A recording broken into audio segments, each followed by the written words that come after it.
Hello students, welcome on my YouTube channel study with Vikram Singh.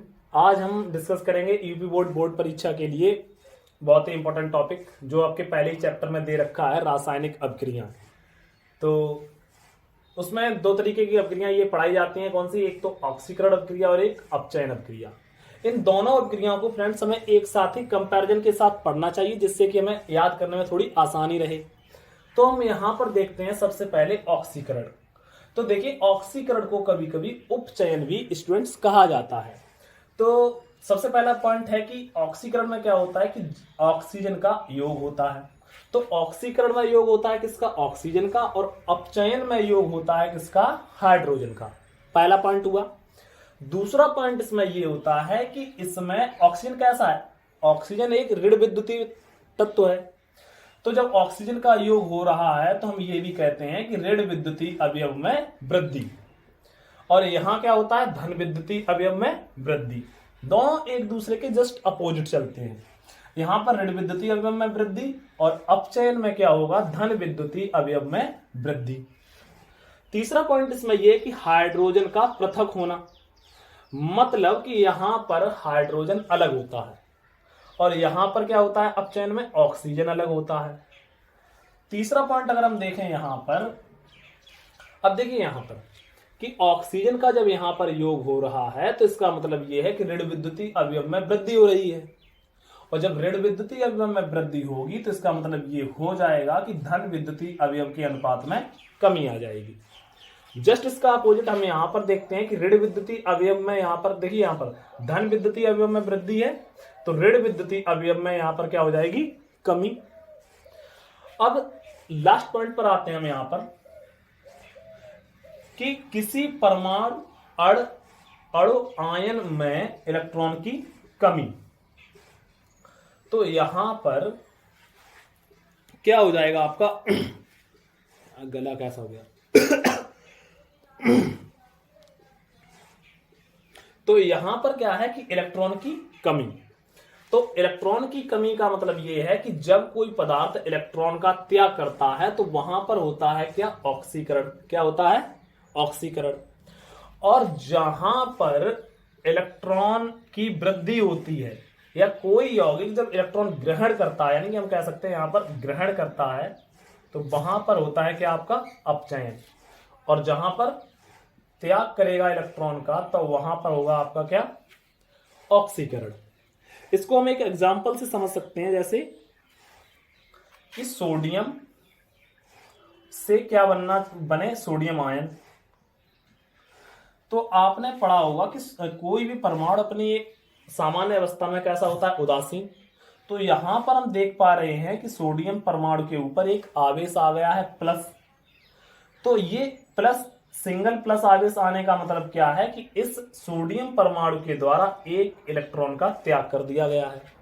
और जब कोई परमाणु इलेक्ट्रॉन का त्याग करता है तो उस कंडीशन में क्या होता है? ऑक्सीकरण। क्या होगा? ऑक्सीकरण।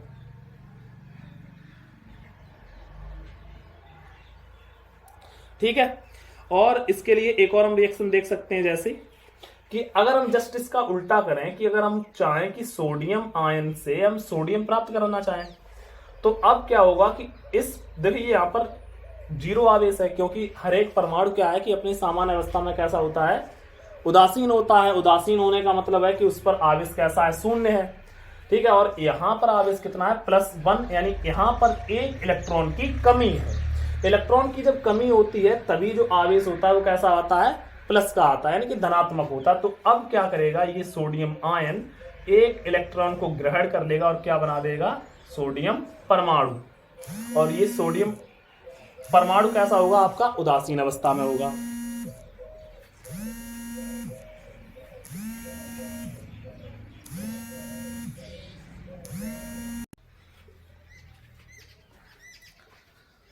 और इसको हम एक दूसरे एग्जांपल से भी समझ सकते हैं।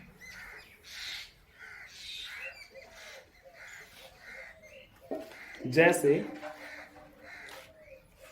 कि SnCl2 प्लस Cl2 और यहां पर बनता है जाकर आपका SnCl4।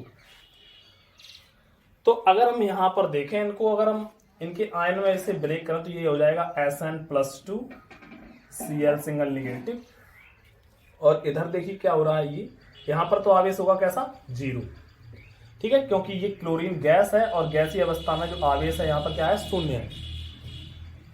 और यहां पर देखिए Sn+4 और ये हो जाएगा आपका Cl सिंगल निगेटिव।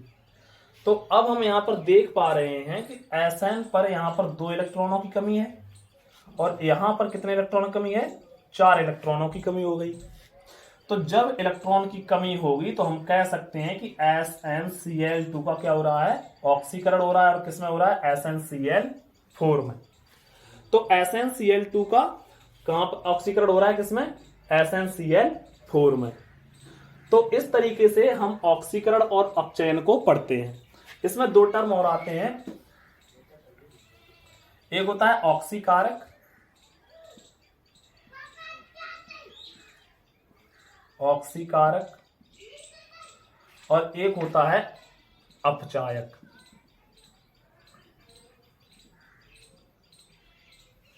तो स्टूडेंट्स याद रखेंगे बहुत इजी तरीके से कि जिस भी पदार्थ का ऑक्सीकरण होता है उसे कहते हैं अपचायक, यानी कि जिसका ऑक्सीकरण होगा उसे कहेंगे अपचायक और जिसका अपचयन होगा उसे कहेंगे ऑक्सीकारक।